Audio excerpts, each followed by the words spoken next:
Okay, welcome you guys to my channel. This is Post Banner. Alright, today we want to talk about types of bonding. Okay, so as I told you before, bonding is the joining or the combining of two or more atoms to form a stable compound, to form a certain compound.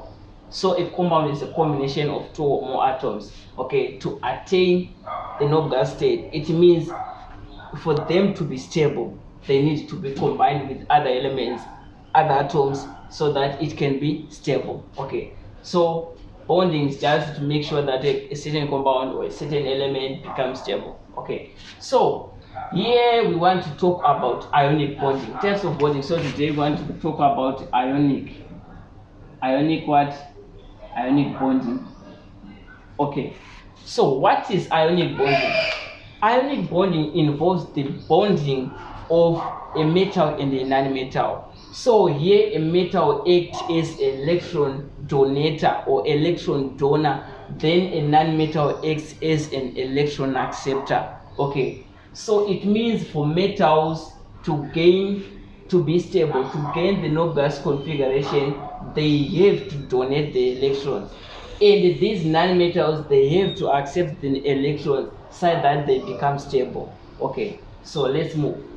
For example, let's say we have A plus. This is a metal. Then we react it with B minus. Okay, so this compound is a stable compound. Why? Because these atoms have different charges. This is a positive charge, this is a negative charge. So it means due to the difference of these charges, this compound is said to be stable. This one donated one electron, this accepted one electron, and it becomes stable. Okay, so let's move. I want to show you how do we bond sodium and chlorine.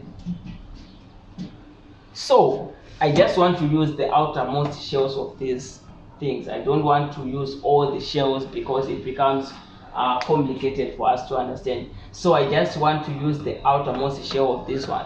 So the outermost shell, as we know that sodium is a group 1 element, its electronic configuration is 2311. So if we do the electronic configuration of sodium becomes,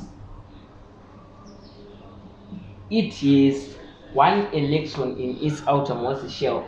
Then this one is an element from group 7, so it means the chlorine has a maximum of 7 electrons. So here chlorine is 1, 2, 3, 4, 5, 6, 7. This is chlorine.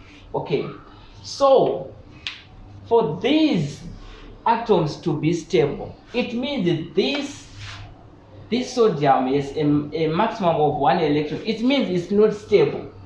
We cannot handle this one. Okay, so that's why sodium is kept under oil, because it is reactive, because it has 1 electron. It means it needs a maximum of 7 electrons, which is difficult for us to have 7 electrons to fill. So it's easy for us to donate this electron so that the innermost shell of this is, or it is already 8 electrons. So if we remove this one, it becomes stable. And again, for this chlorine, it just needs 1 electron. Therefore, it will have a maximum of 8 electrons. So the only thing we do here is to take these electrons to chlorine. So this one becomes,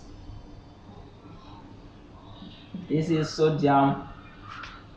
So we put it in square bracket. Then we put a positive sign here. Then this one becomes what? This one becomes,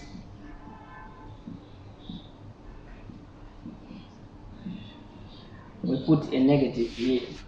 It means this one is now stable and this one is now stable. If we want to indicate the inner shell of this sodium becomes stable because it has a maximum of 8 electrons.